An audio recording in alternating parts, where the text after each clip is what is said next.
Por eso lo tenemos al diputado Alejandro Cacase. Él forma parte de la Comisión de Previsión y Seguridad Social. Diputado, bienvenido a Primera Edición. Bueno, ¿qué va a pasar con esta nueva fórmula? ¿Qué tienen que saber los jubilados hoy? Buen día, un gusto estar acá, Buen gracias.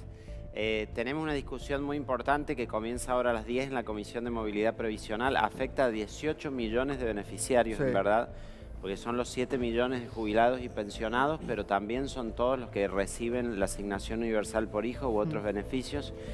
El gobierno había suspendido la ley de movilidad jubilatoria durante el 2020. Esto generó un perjuicio en los jubilados de entre 1.000 y 18.000 pesos por mes por beneficio. Es decir, los que cobran la mínima están cobrando 1.000 menos de lo que les tocaría por ley. Los que cobran el haber máximo, el régimen general, cobran 18.000 menos por mes. Y ahora se busca establecer una nueva fórmula que quita la inflación como variable de la movilidad. Es decir, antes había una garantía de que si los precios aumentaban, también aumentaban las jubilaciones en una medida similar. Esa garantía ahora se saca y es lo que ha generado gran polémica porque, como sabemos, los precios siguen aumentando en la Argentina, los salarios en los últimos 6 meses han estado por detrás de la inflación, la recaudación tributaria ha caído también estrepitosamente con la pandemia y el resultado de esto es que si se toman los salarios y la recaudación en lugar de tomar la inflación para estimar las jubilaciones, terminan los jubilados perdiendo. Claro, porque en teoría te estás atando una fórmula de crecimiento que no sé qué va a pasar acá. Nunca se sabe qué va a pasar en Argentina. Claro, exactamente. Si hubiera crecimiento, Claro, sin duda sería... No se puede hacer un pronóstico en un país así. Ayer se decía esto, dicen, si se recuperara el empleo, hubiera crecimiento, Claro. La inflación bajara, la fórmula sería positiva. Yo decía, faltaba que las vacas vuelen, ¿no? Para dar Necesitas todo. un rebote en B, Claro, es decir, la verdad que la economía argentina se caracteriza por ser profundamente cíclica. Somos el país del mundo que más recesiones ha tenido en los últimos 50 años.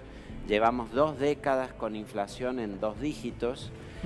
Tenemos gran inestabilidad y entonces lo que necesitamos realmente es una fórmula que le dé a los jubilados cierta estabilidad, saber que a lo largo del tiempo, más allá de que haya recesiones o haya crecimiento económico, tengan la posibilidad de tener un ingreso seguro y estable.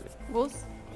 No, a ver, llama la atención esto también. Después de, no sé, más de 3 meses de debate, el oficialismo impone, digamos, esta fórmula prácticamente sin consenso, sin discusión, sin debate, ¿no? Ahora en un ratito comienza a reunirse en forma presencial, además tengo entendido, la Comisión Mixta de Movilidad Social. Digo, ¿tiene algún sentido juntarse para qué? Nada más que para quejarse, porque el oficialismo ya tiene decidido hacer este ajuste que también te consulto. ¿Es una de las exigencias que tiene el Fondo Monetario?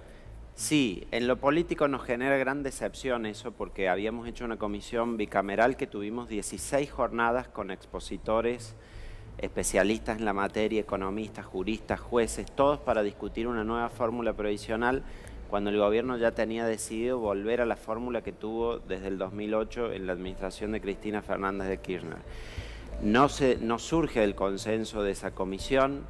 Lo decide unilateralmente el lunes por la noche el Ministerio de Economía en un comunicado que manda, 11 de la noche, en la víspera de la visita del Fondo Monetario Internacional, que claramente fue para mostrarle a la misión del fondo que se estaban haciendo los deberes en ajustar el presupuesto público. Ahora, perdón, hablás del fondo justamente. Hay una realidad también. El fondo a ver, le debemos un montón, una fortuna al fondo.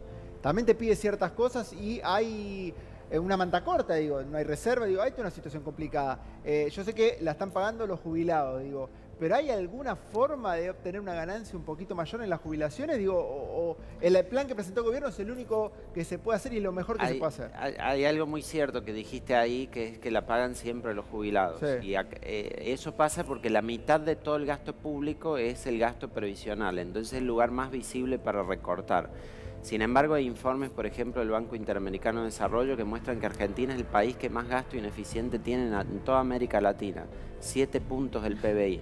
¿Qué quiero decir con esto? Hay muchísimos otros lugares donde recortar sin tener que recortarle los beneficios a los jubilados y sin tener que bajar por ahí el gasto. Y me parece que es un error apuntar a eso y perjudicar a los jubilados, sobre todo en medio de una pandemia donde son el principal grupo de riesgo y terminan Pero además siendo se han incorporado, Alejandro, ajustados. tengo entendido, no sé cuántos millones, 3, 4 millones de personas sin aportes en los últimos tiempos también a un sistema que ya venía colapsado. Sí, ahí hay que discutir en general el financiamiento del sistema previsional porque efectivamente avanzamos en cobertura, que fue positivo, con la moratoria primero, con la pensión universal al adulto mayor luego, pero hoy los aportes y contribuciones a la seguridad social solo alcanzan a financiar la mitad del pago de las jubilaciones. El resto hay que financiarlo vía impuestos y por eso necesitamos discutir en el Congreso un financiamiento específico y qué impuestos vamos a usar para pagarle a los jubilados.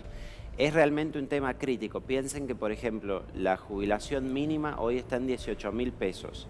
La canasta básica del adulto mayor, según lo releva la Defensoría de la Ciudad de Buenos Aires, es de 43.000 pesos. Esa brecha, salvo que el jubilado tenga un familiar que lo ayude, tenga otra renta u otro ingreso, significa que lo pone por debajo de la línea de pobreza. Diputado, usted decía recién que hay, como todos sabemos, gasto ineficiente en el Estado y que hay muchos lugares donde recortar. Sin embargo, el gobierno ha elegido a los jubilados otra vez. ¿Por qué razón? ¿En qué otros lugares se podría recortar? Porque no hay nada más antipático y menos demagógico, si usted quiere, que atacar a los jubilados, que todos sabemos que son los más postergados. ¿Por qué motivo no se busca por los otros lugares donde usted dice que es posible recortar? ¿Y cuáles son estos lugares? Uno es los subsidios. Nosotros tenemos una asignación de subsidios profundamente ineficiente. Le damos subsidios a quienes no lo necesitan, es decir, personas que perfectamente pueden pagar sus servicios públicos, tienen el dinero para hacerlo y sin embargo lo subsidiamos. Esta es una de las áreas de ineficiencia más fuerte. Después, la administración del Estado se tiene que también optimizar. Argentina gasta 12 puntos del PBI en empleo público. Tenemos en algunos casos salarios públicos altísimos. Como saben, hay jueces o funcionarios que cobran 50 salarios mínimos, algo que me parece que es inadmisible en una democracia que se precie de tener la igualdad como su principal valor. También tiene que ver con un gesto de ejemplaridad. Durante toda la cuarentena y con las medidas de restricción que hubo, las dificultades enormes para autónomos, monotributistas, trabajadores informales y demás. No se bajaron un peso. No se bajó nada en la política, nada. Hubo intentos, pero no se bajó nada. Si bien puede no ser sustantivo en cuanto al monto, lo que se baje ahí sí me parece que... Una señal. Claro, es una señal de decir, buscamos austeridad y que el recorte no lo tengan que hacer siempre los que reciben transferencias por parte del Estado.